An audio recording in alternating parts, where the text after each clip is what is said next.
Welcome everyone. And my name is Trisha Blum and I'm with AIGG, which is the AI governance group. I don't usually kick off with me first, but since we're here, I founded AIGG with a number of other lovely people that some of them are on this webinar. We founded AIGG with the idea that we wanted to ensure responsible AI use through effective AI governance. For those of you that aren't familiar with AI governance yet, what does that exactly mean? It means we work with boards and C-suites and other leaders in organizations to help with setting up the strategic and governance side of AI. We provide custom playbooks and frameworks, training and educational support. And when you get really down into brass tacks, we provide the compliance policies for the organization, both for governance, HR, those types of things. So that's what we do at AIGG. We are sponsored by 52 Limited. It's a really cool organization. I'm going to let Colleen tell you a little bit about it because she's our representative. But before you do, Colleen, I'm going to give you every panelist. We've got 3 things, or you've got 3 things. Everyone else has got 2. So Colleen, introduce 52 Limited, yourself, and then I'm asking everyone one question to kick off, and that is, how do you see artificial intelligence impacting the world over the next 10 years? I know, and it's tough because you're the first one. By the time we get to the last panelist, they'll have a nice answer, but you'll have the most honest answer. Okay, so everybody else is gonna lie. I get it. Okay, I'm Colleen. I'm a senior talent manager at 52 Limited. We are a boutique staffing agency. We live at the intersection of tech and creative, and I like to say I am relentless to get you what you want, whether you're trying to find a job or you need some help on your team. If we can't help, I'll try to help you find somebody who can. That's not an official tagline. That's just what I say. And where do I see AI in 10 years? I mean, I guess that's the thing that I want to know. That's why I'm on this panel. I want to know, like, 1, what can I expect in the future? 2, where can I invest my money? Where's the new Google? What's going to happen with this? What's going to be the industry that's going to be best affected in 10 years? What is going to be the thing that we can't live without, that we didn't know we couldn't live without?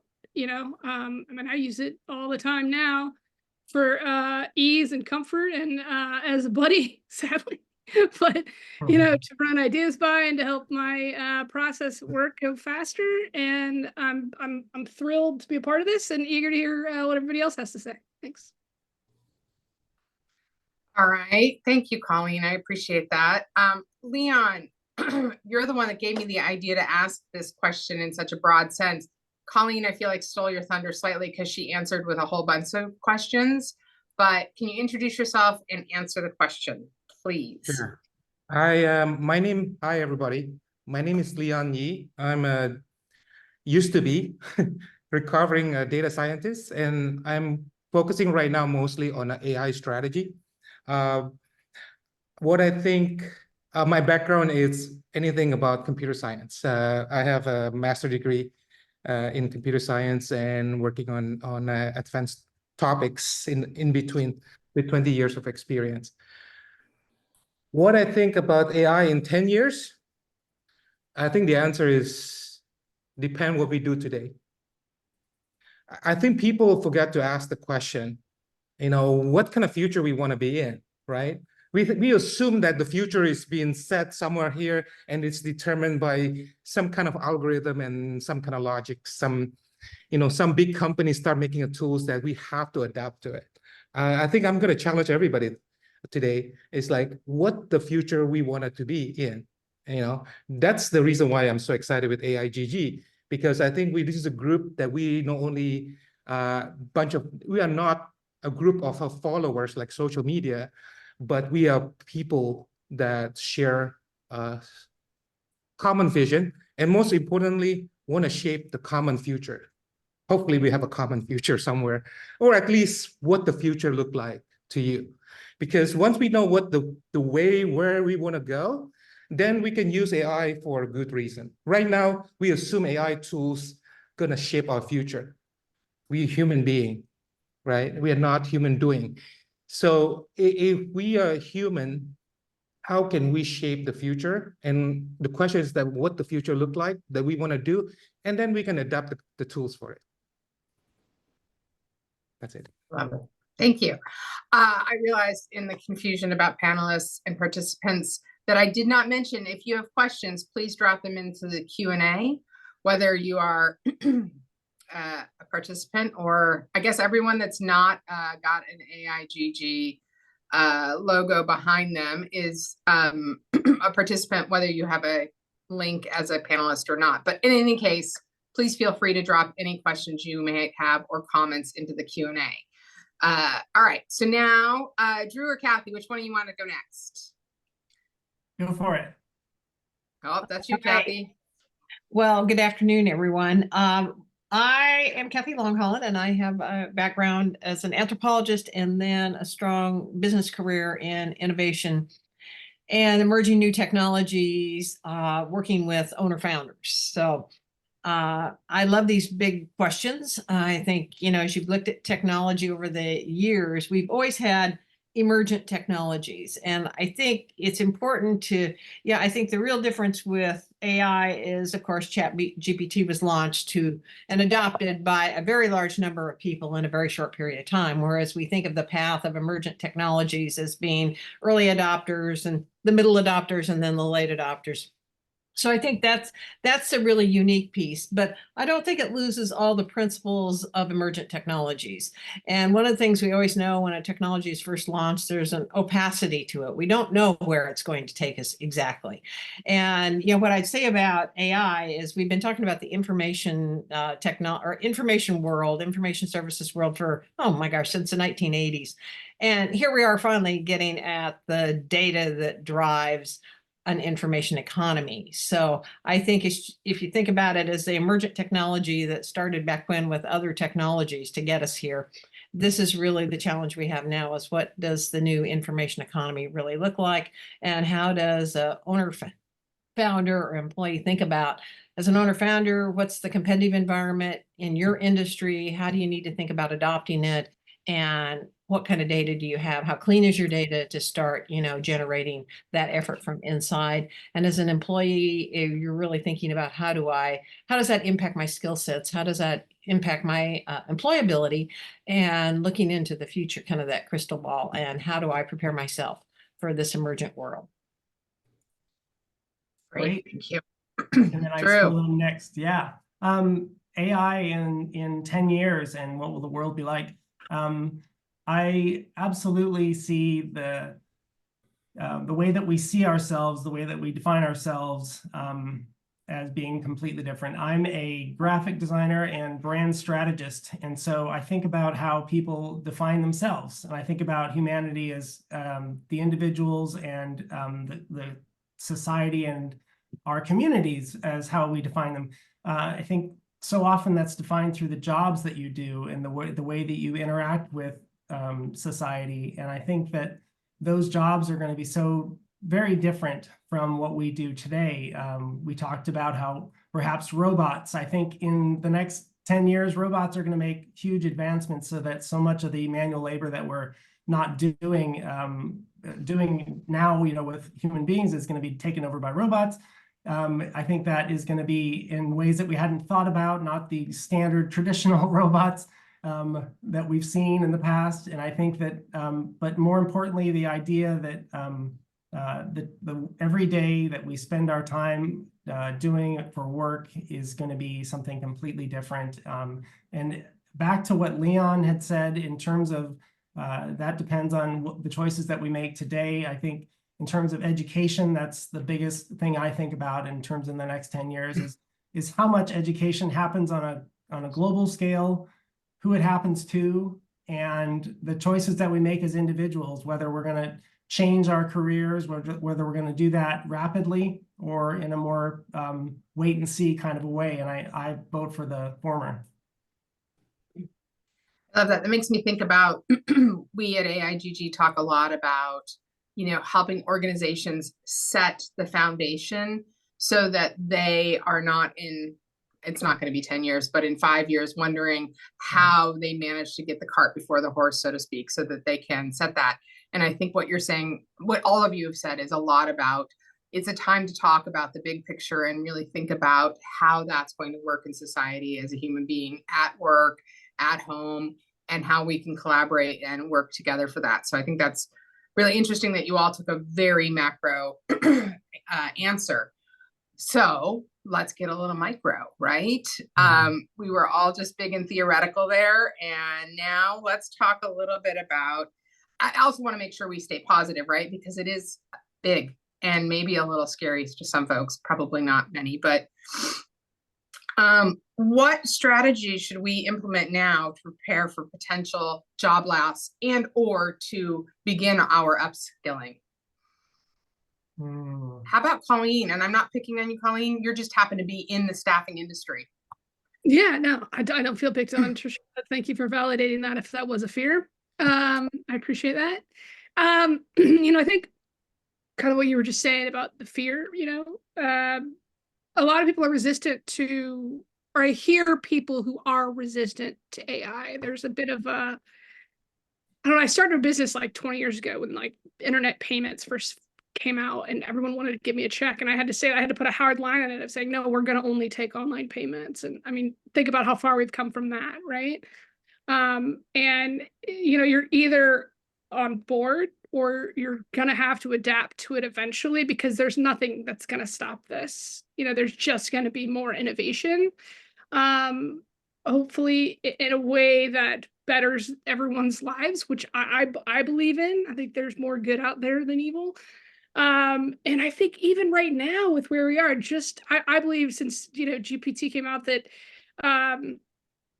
it's such a gift to me and what I can do for my day. I mean, I use it every day, and there's still so much more to come from it in ways that I can't, I attend this, there's another AI group in Portland that I attend, and I, read articles and things and try to educate myself as best I can to this innovative AI world. And I still can't, back to your first question, really figure out where the biggest impact is going to be.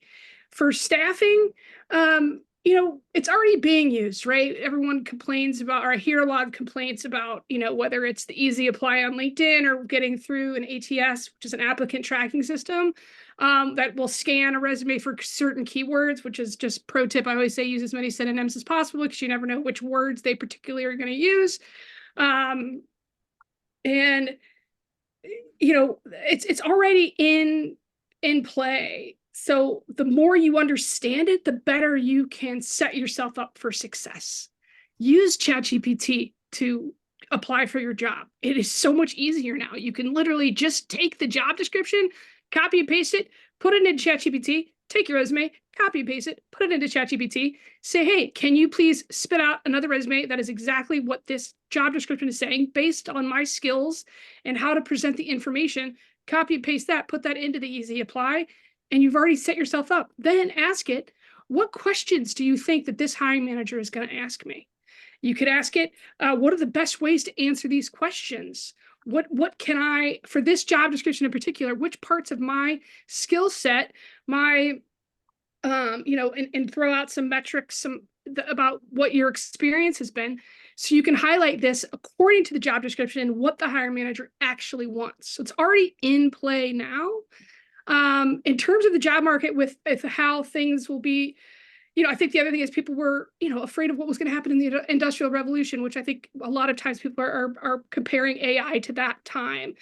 There are going to be certain jobs that might be eliminated or enhanced, right, because of AI. There will always be a need for sentient beings. There's just because this part might be, changed because of AI, or there's always going to be another job that's going to come up where somebody needs to fill that role. So educate yourself to figure out where certain trends are going to be within your area and how you can better yourself in your situation by using AI to adapt to that scenario.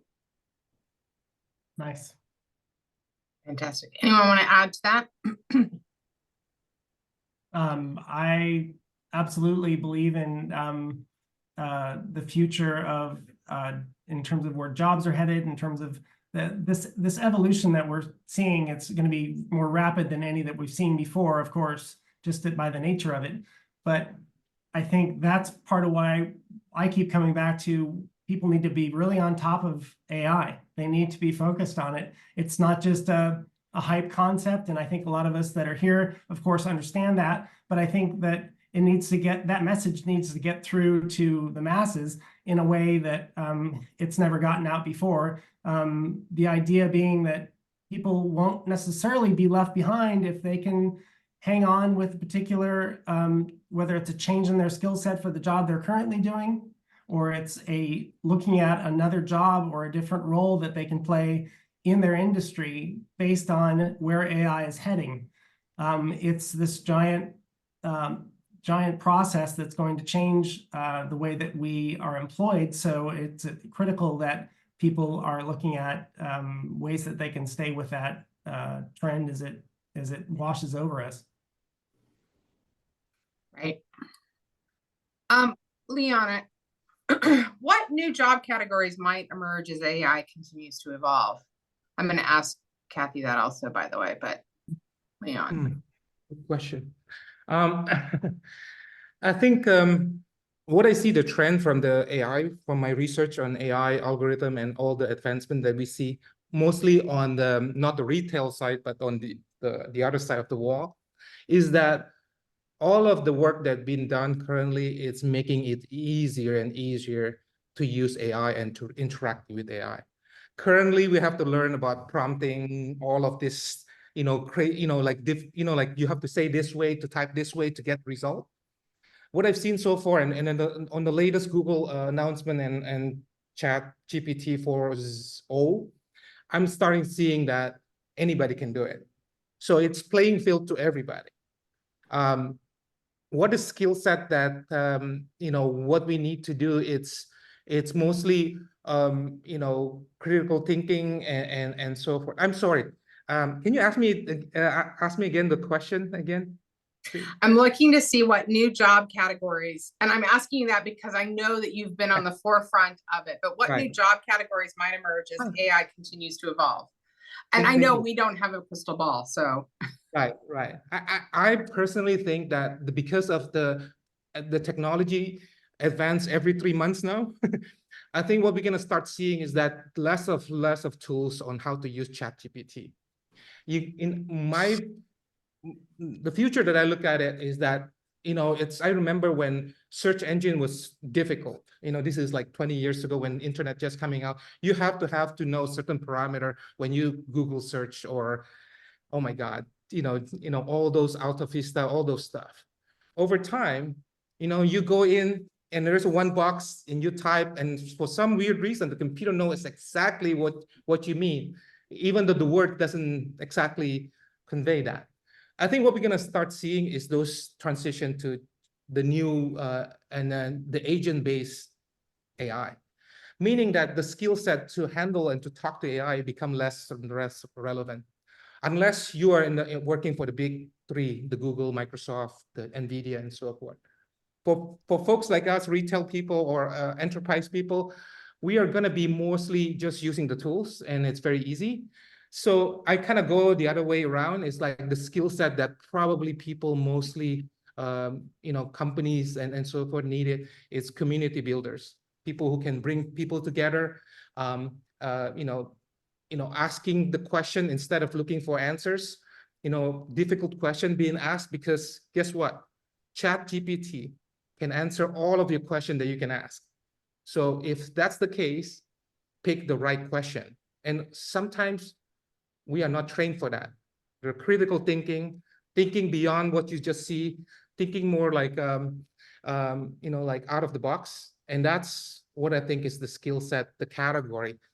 I kind of put it in like AI whisperer or artificial intelligence whisperer. It's like people who can ask the question because the answer can come, very fast. Thank you. Okay, Kathy, I'm asking you Okay, so Because both of your lenses, go ahead. yes, well, when AI first came out, I put on my research hat. I said, how can I get my arms around this? And I really approached it like I would as a researcher. You know, what's the quality of the data? How do you distill high quality information in a manner that then you can communicate effectively and so that it can be consumed? So kind of the outcome, you know, what's the input, what's the outcome? So back to, you know, a lot of what Leon said, it's that critical thinking, but I think we kind of give it more magic than it deserves in some ways. I mean, really what we're trying to do, we have the chips and the hardware to make this happen now in terms of the massive amounts of data that is being accessed and then, you know, go, you know, with different algorithms. But really the question is, what's the output? Because we're really looking for that distillation of the high quality and to make sense out of what it is and to, again, ask those critical questions. And so, you know, the job question earlier, you know, I really think it is about critical thinking.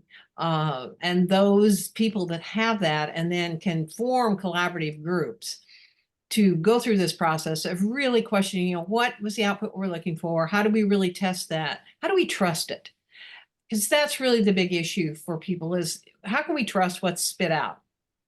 And of course, the first thing is what's it pulling from? What's the cleanliness of the data it's pulling from? And then what's the, you know, what's the mechanism or the mindset of the algorithm that's been written by a computer scientist to extract that into the query that you have made to get the data that you want, and then really looking critically at it using that knowledge that really is the human brain, very different than the computer brain, to do that analysis. But what you're really looking for and asking is, you know, do I trust what the prompt has spit out at me and has given me in response to my question? Okay, so I've heard trust mentioned a couple of times. So Kathy, if you could expound and then we'll jump from you. What ethical considerations should be taken into account when implementing AI, both in the workplace, but also, you know, personally, right? Because a lot of us are using AI not specifically or not only for work, but also for other parts of our lives. Well, I think, you know, of course, privacy and security, you know, are at the forefront. I mean, I think that has been a thread continually through emergent technologies. I mean, I remember when apps first came out on mobile phones, I said, guys, there's no security around those. Whatever you put there is hackable and accessible by anyone. So I think, you know, again, it is really having, you know, a policy in place, really just if you're in a company and if you're an employee, you're questioning, do they have a policy? What's their intent with AI? What are they trying to do to really meet, you know, their business initiatives?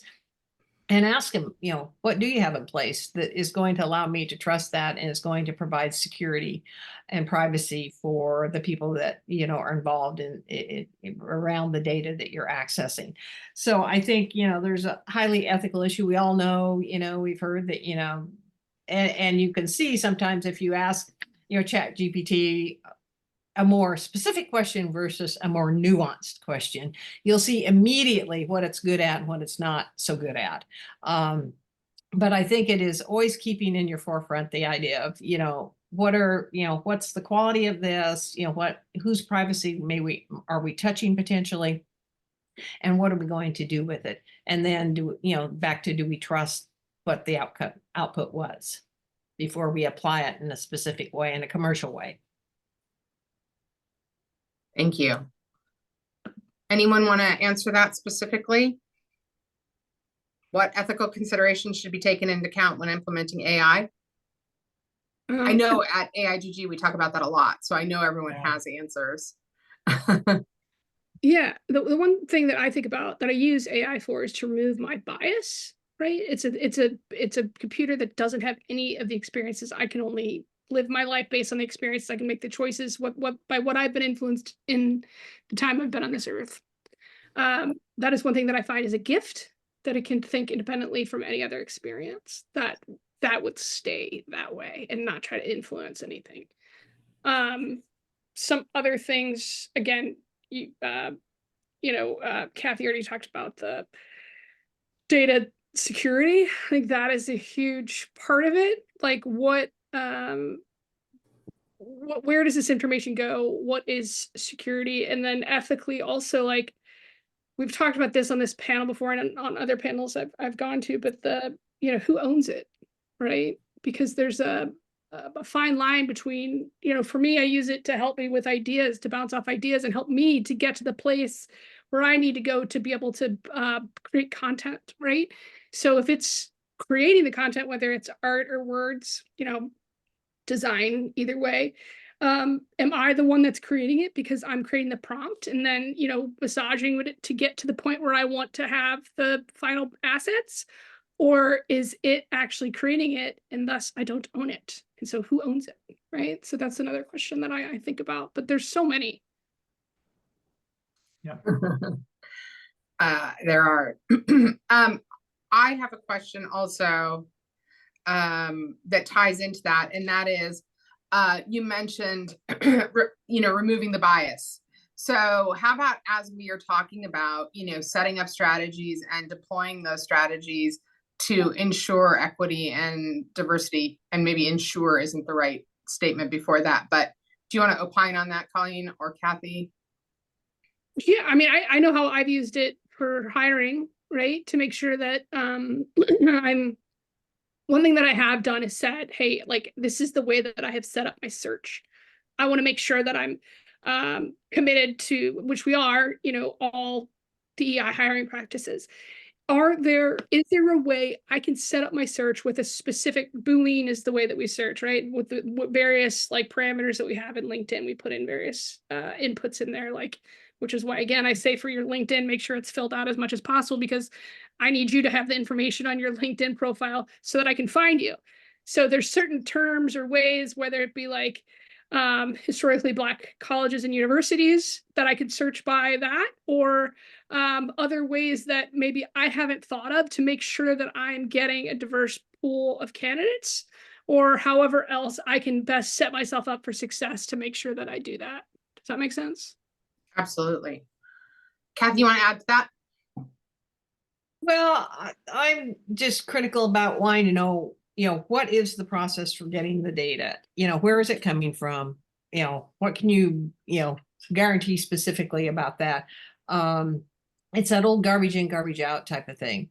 And then I think the other piece, really, we hear a lot about, being very exacting in what you're asking of ChatGPT, if that's the, what you're using. Because the specificity of that will give you a better question. And I think it's like back to the research model, have a plan for when you go in to use it, be very specific and have an agenda and a purpose for that. And that will allow you, as you move through your queries, to go back and bounce it against, what your initial intent was. And then compare different answers by, you tend to refine prompts. When you get in, you'll use one, you'll try a different one, different one.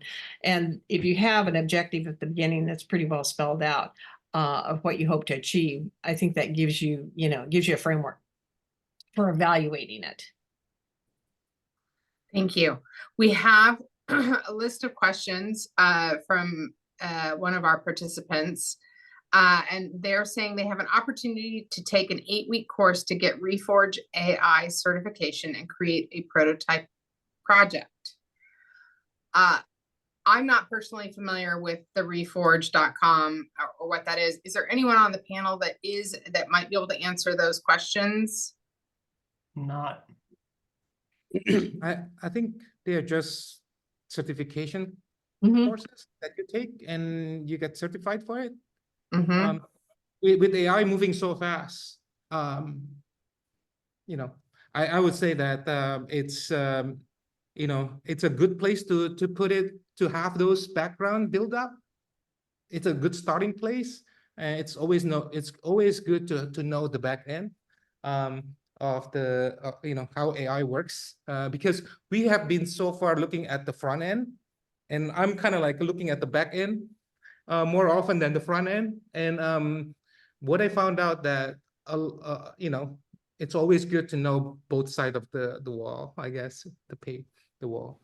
About ethical question that I want to add a little bit about the Oh, question. please. I think what both Kathy and Colleen already mentioned is that we will have to know who own the data. So far, we always call out my data, right? But as soon as you're using tools, like any tools, it becomes their data. I just want you to be aware of it. Unless we have some kind of a built-in default privacy that built up from the ground up. So first of all, your data ownership is number one that we have to consider when we build an AI. Who own the data? Do we have the right to it? The second one is more important that probably misunderstood, and then this is creating fear because we're not understanding the problem, is that what kind of goals the algorithm was designed for. I remember there's a rules called like he who has the goal determine all the rules. Same thing happened with AI.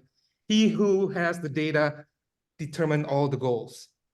So, if you look at the search engine, the goals is to engagement, maximize engagement. And I think the ChatGPT, it's gonna be, we have to ask who owned this system, right? Who owned the algorithm? Just because we're using it, just because we're submitting our data, it doesn't mean that we own the data, the output, right? We don't even know if it's correct or not, right? We haven't really looked at, what did they consume? What kind of data consume that ChatGPT 4.0 has been, scanning.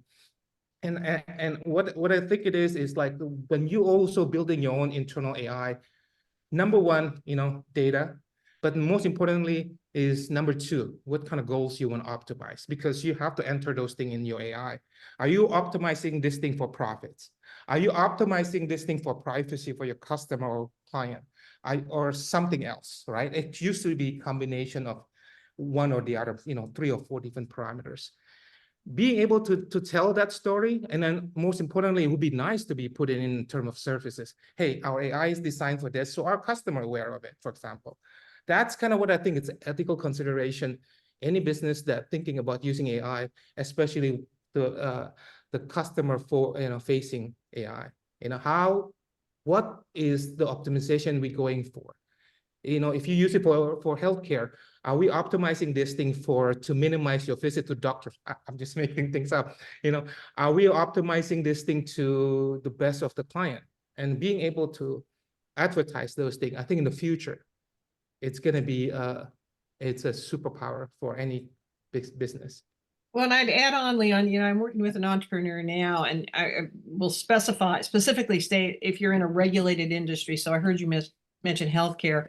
This particular entrepreneur is in the securities exchange regulatory environment.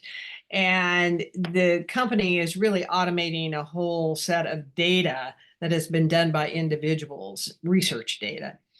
And so they're pulling from data that others have created and doing a summarization through automation using AI. Well, they made sure, because they're in a regulated industry, that they had ran it past their corporate attorneys and their digital attorneys, and their legal fees for this alone are $350,000, because there is so much to be considered in making sure that a startup in this environment accessing existing data using AI, that you understand what you're doing and you've written that into your legal documents. So, I mean, these are things that I think will be easy to wander into accidentally. If you think of emergent technologies, and we start out very innocent in it, and then as people become more mature and more educated, the risk goes up, actually. If you think about just the music industry, if you use basically a riff from some other music that's found. So think about AI just in that context. You've seen,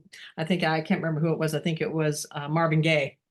Someone had taken a riff from his music, and the case held up. So that's why Leon's talking about the data, and so am I. But it'll be really important to understand that piece of it going forward, because the lawsuits will probably come later as we have basically a proliferation of startups targeting this, and a lot of them are looking at this as early. So create what I call a prototype company, and then the big boys who won't, the bigger people in the industry that won't necessarily do that, then they'll be bought up. So you're going to see a lot of that, but you want to make sure that you understand the risks embedded in using data that, maybe someone else's, and you may not have covered the intellectual property issues. I'm, Kathy, I'm curious, without giving away, any of your clients, you know, Mhm. information that we might, personal information that we might be able to. You've touched on they're trying to make sure and spend an incredible amount of money with their lawyers to ensure that they are legally protected.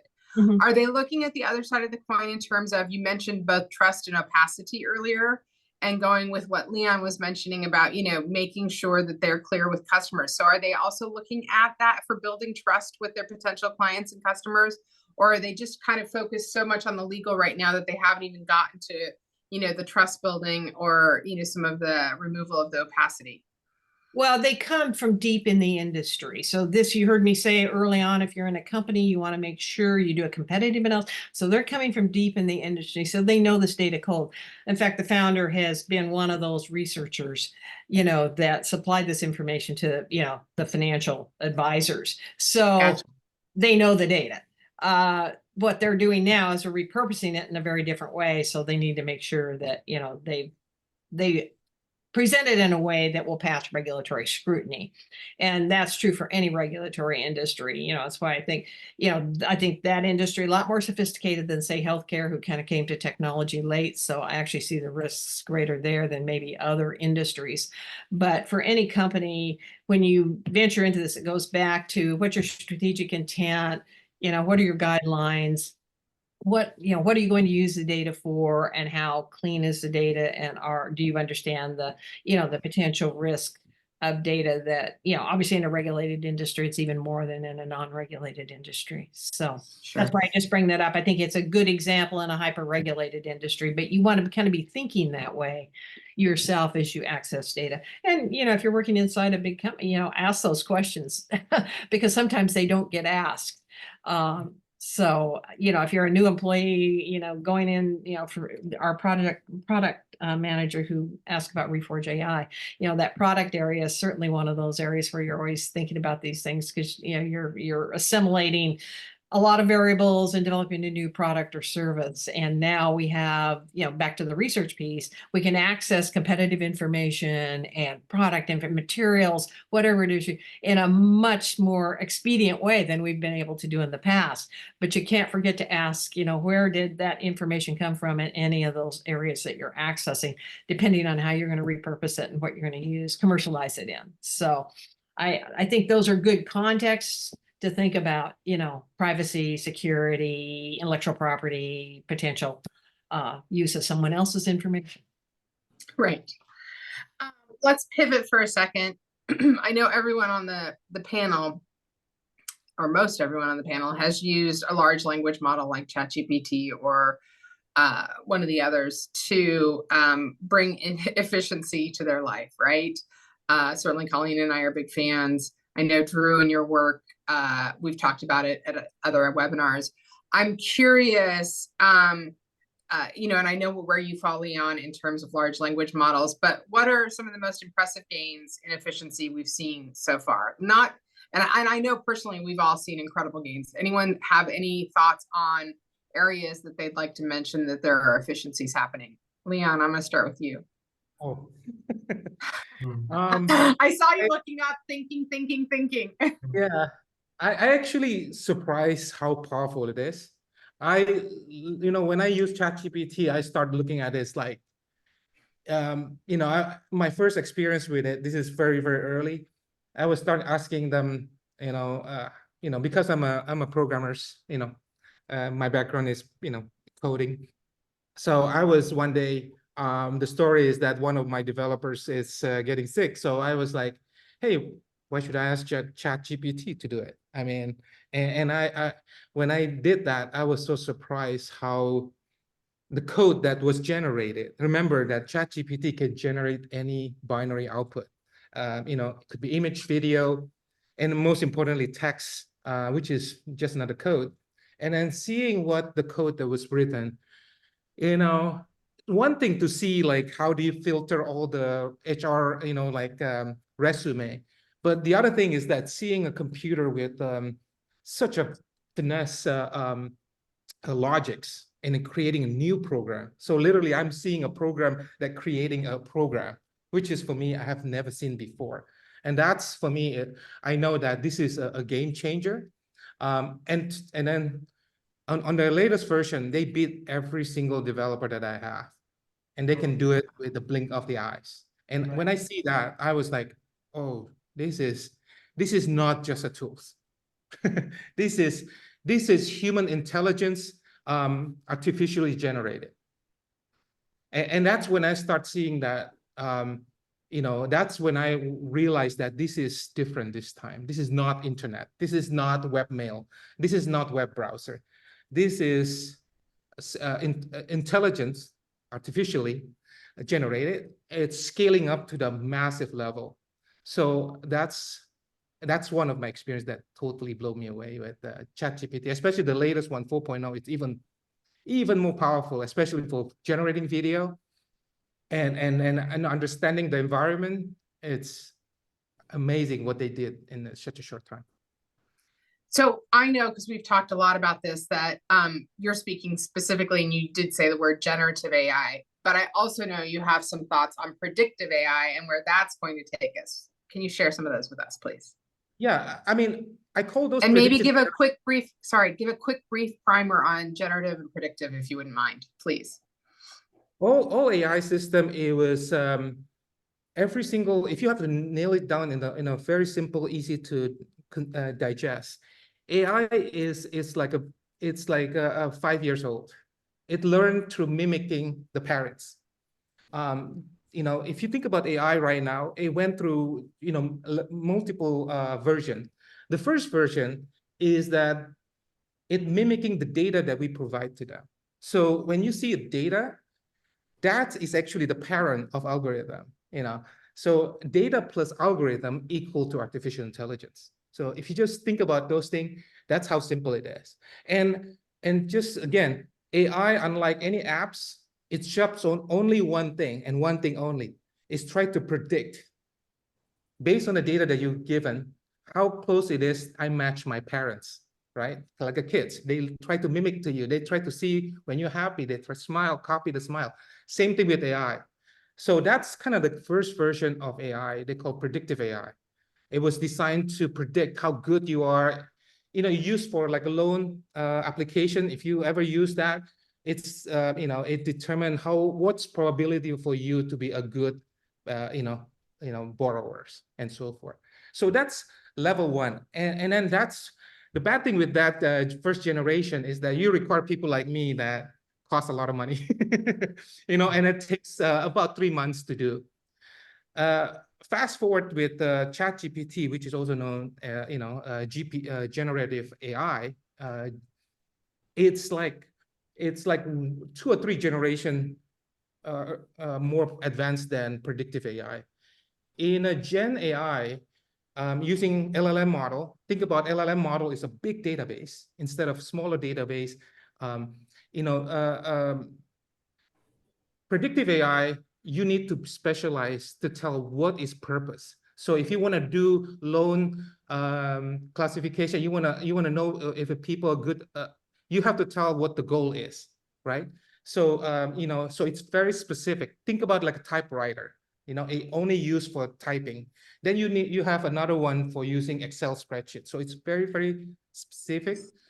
Gen AI, it's the word itself, in LLM, it's what we call general AI, meaning that you don't have to specify the goal. It will figure it out on its own. So you can use this thing for many purpose. You can use it to get a job, or file for opening and so forth. And with this movement, you less and less needed to people like data scientists, unless you work for people who create the LLM in the first place. So that's what the kind of like the progression of we are moving to what they call general AI, or also known as AGI, artificial general intelligence, which is I kind of to make it easy to remember. Think about Lord of the Ring. Instead of you have a multiple rings, you only have one rings that rule them all. So that's what AGI is, and we are racing toward that. And I think there's 2 companies that are working really hard Microsoft and Google, and whoever get there first and have the AGI first, the most powerful AGI will win this race. So do you think that every organization should be moving to figure out how they can harness that for their future? Yeah, I think That's a multi-billion-dollar question. exactly. I think I think any enterprise that think about AI, again, this is in my humble opinion, and I'm more likely wrong because the future is very hard to predict. I think we're gonna be a user of a system instead of a builders. Think about like a Facebook, right? You never really get into the nuts and gritty. You're gonna be from the outside interfacing to the inside. You are on the other side of the wall, for I said, unless you build your own algorithm. But if you try to build your own algorithm, you're gonna have two major things that against you. I think the first one, number one, you need the data, large amount of data. Most people don't have that. Most companies don't even have it. The second thing is that compute resources, large machine. And these two things is prohibitive for anybody that, doing this. So my thinking about if you're an enterprise, you're going to be working with the model that the, AGI provide. And then think about the working model is more like, if you're in a marketing, you're going to figure out how to submit your, Facebook ads or Google ads and so forth. So that's kind of what it is. Or submitting your data to this AGI so they can consume it and tell you what the output is. Drew, you want to add to that? Because you come at it from a totally different side than Leon. Sure. Yeah. Well, actually, I can add to that, but can you restate the question just so I'm clear? Yes, I can. Thank you.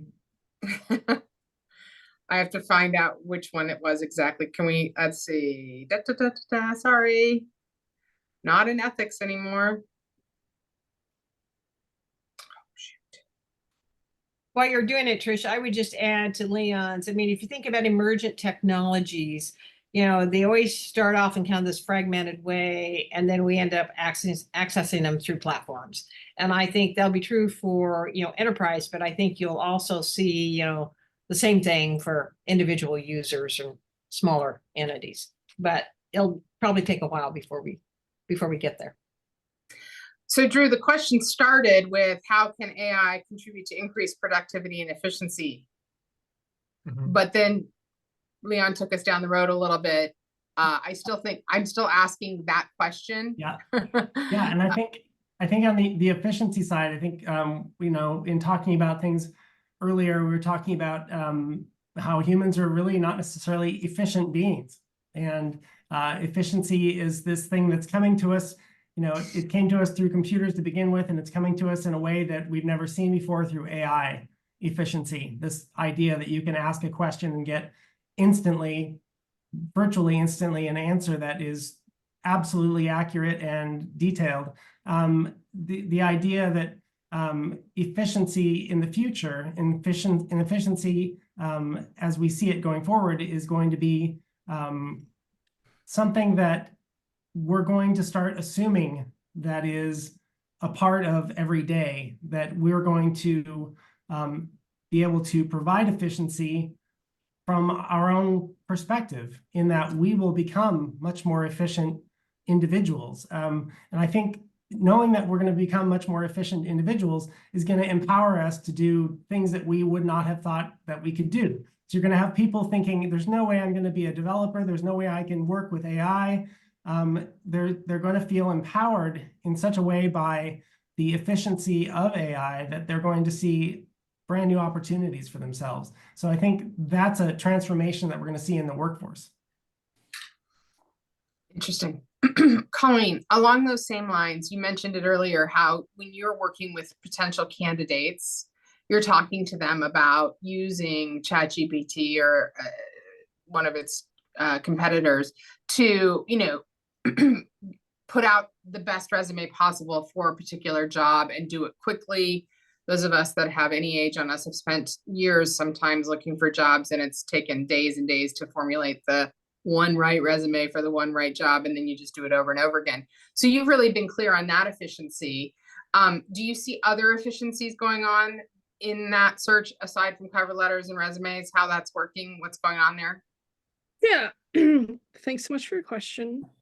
I think, okay, from my perspective, the efficiencies in staffing, I mean, the biggest thing is like, how often have you been like, okay, like I have an idea, how do I get the idea out of my brain and out to whatever product you need it to be, whether it's a design or words or something. So like sometimes I feel like I just want to like take a USB port, take it from my head, put it into the computer and be like, there you go. It doesn't work like that.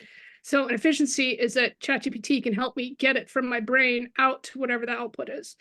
You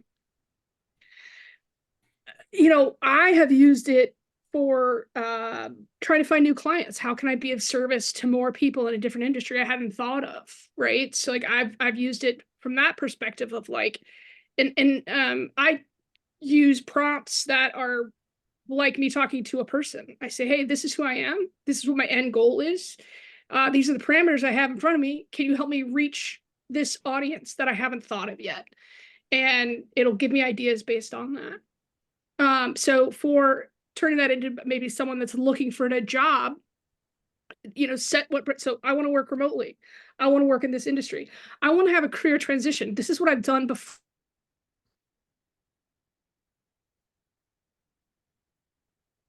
I think we may have lost you. Anyone else frozen? No. Yeah, I am. Yeah, Okay. I'm seeing Great. Colleen is frozen. Yeah. Okay, let's see. All right. I was thinking while she was saying that, the port in the brain, I know we've all talked about that before. People have thought about it. Obviously, there are movies about that. How quickly do you think it is until that comes? Well, take a look at Elon. I mean, his first patient, if you will. Mm, You know, that's an intervention, physical intervention, which makes it a little different than what we're talking about. sure. Thinking about right now with AI. One thing I since we haven't been here, I wanted to respond to Kamala on her, her taking the Reforge AI certification. There's a whole thing on a skills gap analysis that companies are doing. They have high cost structures. And so the attractiveness of creating efficiency using AI and having employees that are very fluent in this, that I don't think you can go wrong, Kamala, by taking that, additional certification, additional knowledge gain in this area. Whether you'll find it's a terrific tool for your particular position, I don't know. I'm not that familiar with that specific one, but I think, for people in their jobs or, seeking new jobs, you can't lose by having more knowledge in the technical arena, because I think companies are going to be doing the screen to see, because the skills gap analysis around this is to show what the gap is in utilization of technologies that maybe your company is licensed or is using inside. And so the employee who wins here will be, I think, the most fluent, if you think of it as a language, in different technologies, and then, being conversant. So I would say it's probably a good thing. Agreed. I would say anything across the board in terms of education and certification in this day and age in terms of AI is probably incredibly helpful. What are other ways we can upskill? Because obviously education, certifications, those aren't exactly the same thing, but they run hand in hand. How else can we upskill as potential employees? Well, putting a foot forward and just getting involved in a project. If there's an opportunity and there's an initiative inside the company, jump in. The best way to learn, and particularly in real time, in a company environment, is to see what they're doing and be involved in it, or maybe even lead the project, the initiative.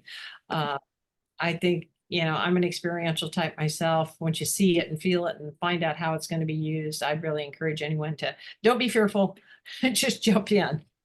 Yeah, I totally agree. I learn by failure faster than I learn by success. So my optimization rules when I optimize my brain is that how many failures I have in 1 month. If you don't have none, you're not expanding. So, keep on going, Camila, learn as much you could, you most likely gonna, learn, if there's it was turned out to be not the right way, you learn from it. I always said that, you either learn, you never fail, right? You either learn or you can success. For me, that's two things that you do as long as you're willing to put one step forward, even though things are not clear. I mean, we are right now in uncertainty world, and we will never get any full picture. Take the first step.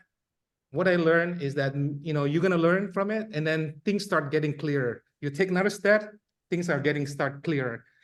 This is coming from a person that spent almost most of my life learning about computer science. I'm still learning. I'm still failing. Yesterday, I failed so badly, I don't even want to mention. So keep on doing it, and before you know it, you become, you are better than yourself before.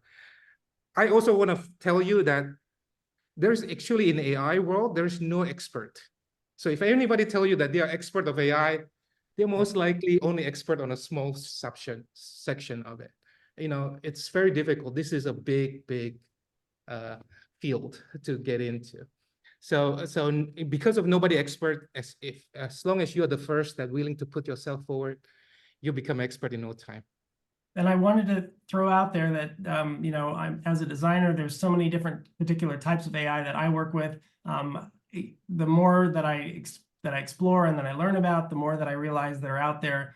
There are thousands of different apps that are out there that beyond ChatGPT that I think everyone should be exploring and learning about, because you're likely to discover an app that is happening that has a lot to do with your personal life or your professional life that you could be using. And I think the more that you use AI apps now is that infancy period when, to what Leon is talking about in terms of learning is failure, but that's the best way to learn is to do that. And I think that learning, regardless of what area that might be in, that's going to serve you really well going forward, because like we've been saying, that being a part of AI, as far as your career and as far as your personal life, it's a really important step to be taking. Thanks, Drew. Any participants have any more questions? If you can't find the Q&A, please go ahead and drop them in the chat and we'll answer them. It's been about an hour. We are scheduled for an hour and 15. These last 15 minutes, we'd like to especially open up for questions.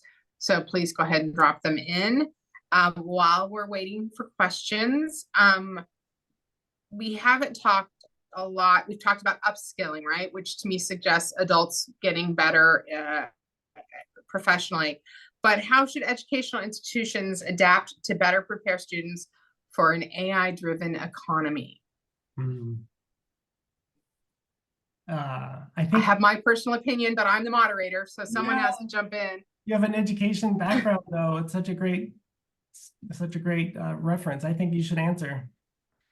I think that it goes very much to what Leon was saying and Kathy was saying, that when my kids were in school, teachers would say to them, you can't use the internet to research your essays. Now I know for a fact that there isn't a single teacher out there that says that, unless there's something very specific, right? Like going to the internet and using it as a research tool is what is de rigueur in schools now, right? And so I feel like when schools, very much certainly in the K-12 and even college, say, that AI-driven research is, potentially considered an ethical violation. I think that is not setting up our students and our children for success in the future, and that educators have to embrace AI. I recognize there are challenges, but I think, again, putting your foot forward and knowing that there will be failures in the process is an important piece of setting up our children for success in the AI-driven economy. They need to know how to use AI. We want them to know how to use it ethically. We want them to know how to use it successfully. And if that means a little bit of failure, I think that that's an okay thing. I think there are also lots of organizations out there that can help educational organizations figure out parameters and frameworks so that there isn't a lot of failure in that. I think that go ahead. Ethics, I was going to say, just a minor point is the ethics around AI are a malleable, changeable thing. I think it is not necessarily something where we can take this code of morality that we have about everything in the world and apply it to this brand new thing. I think there's going to be particulars that are going to happen that are specific to AI that are going to have to be created and understood, and they're going to evolve. And there will be right and wrong, you know, in the limited way that we use it in the world. I think that will be established over time, and that's going to change over time, like you illustrated. Where it was immoral at one time, it's going to be just fine another time in the future. Kathy, the anthropologist side of you, jump in. Well, I really agree with you, Trish. I mean, I think the responsibilities of old professor myself is to bring the new technology, whatever it is. This happens to be AI, Mhm. to your students, and to bring the best of breed into the classroom with you. And then I think to provide a framework. I mean, I shared with the AIGG group that I've been auditing a philosophy class on mind and machines with students. They're probably Gen Zers. And I love, it's a younger professor, and he uses it dynamically in the classroom, and will actually, around our subject matter, have the screen up and query ChatGPT in real time, and we use different prompts to show what it will reveal if prompted this way versus what will reveal if it prompted that way, and when it doesn't perform as well, what types of questions that lead to potential hallucinations, etc. But I think it's that dynamic quality, and the students are very mixed. There's computer scientists, there's philosophy majors, there's psychology, it's across the board. But I just think we try to bring the world as real as it is into the classroom, and this is another opportunity for that. And it's an opportunity to to learn the pluses and the minuses, and to develop a framework yourself for utilizing it when you're in the workforce. Oh, for me, I want to add as educational things that we should focusing on. It's mostly like three things, like people, process, tools. We keep on talking about the tools a lot. I think we should start with the people first. Figure out each individual, each student, what they're really good at, and then describe the right process and pick the right tools in that order. I think jumping directly to ChatGPT as the default tools for me, I know it's really powerful, but sometimes you get your best idea or best output just walking in the park, something like that. I'm just want to point out that educational is not just tools using, but it's also more like starting with the human, what their goal is, what they want to become, what they interest them, then pick the right process, right? Could be data ownership or exploration or something like that. Then the tools come the last. And I think if we have that, I think we can use AI for good instead of we become the AI tools users. Of that. I do have a question. It says from Drew, because Drew, you're everyone tonight. It says, my daughter is a new college graduate with an education degree, K-12. She is interested in learning how to integrate K-8. Okay, so primary education. She's interested in learning how to integrate AI in what she will do as a teacher, and helping her staff and perhaps other district schools to get started. If you have some suggestions for organizations, companies she should check out to learn more, that would be great. I will just say, since I'm the moderator and I'm a founder at AIGG, we can certainly work with the organizations at an organizational level. But there are a number of really great resources out there. And really, honestly, she can let her fingers do the walking. If she's hired somewhere, she should probably look to see if there are policies or procedures there before she gets too deep into integrating AI into her classroom. But anyone else want to add any specifics on that? I think a really great resource is offered by OpenAI, and through ChatGPT, there is the various GPTs that they offer. Now, I think what this starts to do is it starts to open up the future of AI, and in terms of what we're going to see as the end users. We're being fed these various chatbots like ChatGPT, but we're starting to see the evolution of that through these various GPTs, as they're called. They are new kinds of apps. They're apps that use subsets and specific sets of data that have been set up in such a way that they can produce very specific and very helpful kinds of answers to the questions that you might have. And it's so much more than just using a regular chatbot. It's like using apps that are something that you've never seen before. So it's a great resource directly through ChatGPT. Thanks, Drew. You're right. That is a great resource. Absolutely. Hi, Colleen. Hi, sorry, I lost power. Everything was just like whoop. The grid, Colleen. Yeah. So I Shut us ran, down. I ran around, figured it out, and then it came back on. That's Yeah. good. We were just wrapping up. We asked for a round of questions. We had another Drew alias ask us about any educational resources we can suggest for a new K-8 teacher. Drew came up with GPTs. Certainly there's a lot if you let your fingers do the walking. I think Khan Academy, Neural Ed, there's lots of those out there. I think, you know, a LinkedIn search or even an Instagram search probably in addition to. But I say all of that to see if any of that jogged your memory on any specific resource you might recommend. Sorry, I lagged for a second. So if you heard me say, oh God, I'm sorry. Yeah, I actually, okay, good. I have looked for these myself. And I mean, the certification stuff to me it's a fine line of like, is it where I've taken them, I've done them, I've paid for them. Is the juice worth the squeeze? Is your money gonna actually like get you what you want, which is a solid education and foundation for this? I think there are panels, and I think a lot of this is trial and error. Just get ChatGPT and ask it questions. See if you want to try Midjourney, see if you want to try Dolly and pay for those things. And there are free courses with Google. There's a lot of free courses out there. Before you spend money on this, what I have found is the things that you spend money for is if you want to code, right? If you want to be like trained in something, but to just learn about what AI could do for you, ask ChatGPT to tell you. It can teach you. And don't be afraid of it. Just get an account and ask it questions like a friend.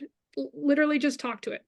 Yeah, And that's a great one. Yeah, like she could, per the question of the person that's attending, that their particular question could be, you know, how can I, what AI apps should I be looking at to help me as an educator? Yeah.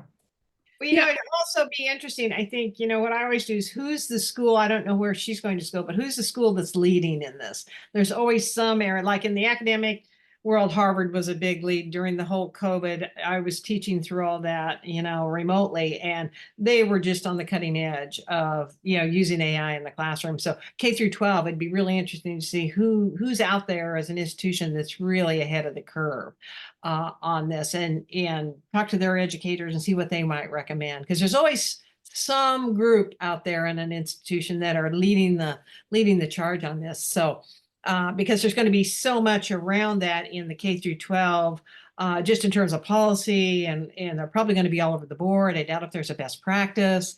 So in going into a new teaching environment, you want to be really aware of that, but you'd also want to have, you know, the best practices that are being, you know, created in an institution that's really ahead of their time.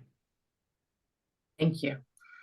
All right. It's about 11 minutes after, and so we should wrap up. Anyone have any final thoughts that they would like to share?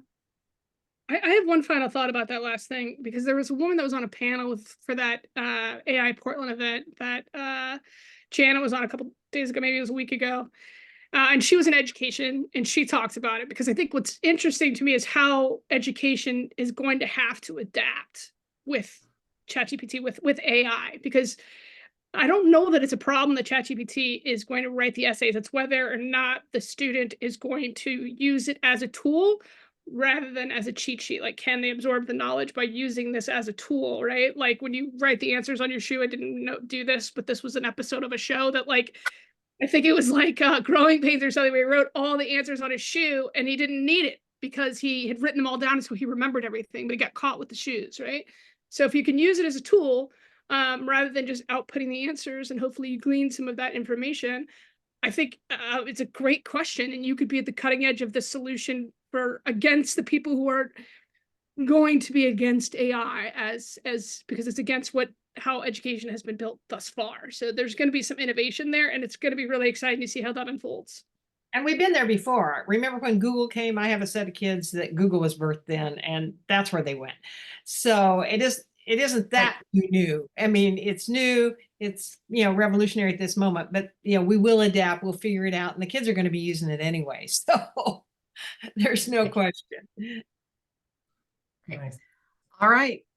Thank you everyone so much for your time. I really appreciate your time, both participants and panelists. And we will have this up as a recording probably by the end of the week. So you can find that on our website, and you'll see us probably link it in LinkedIn as well. And please feel free to reach out with any questions if you think of something and want to get some answers. Anything else? All right. Thanks, you. everyone. Really appreciate your time. Have a great one. Take care. Thank you so much. Bye.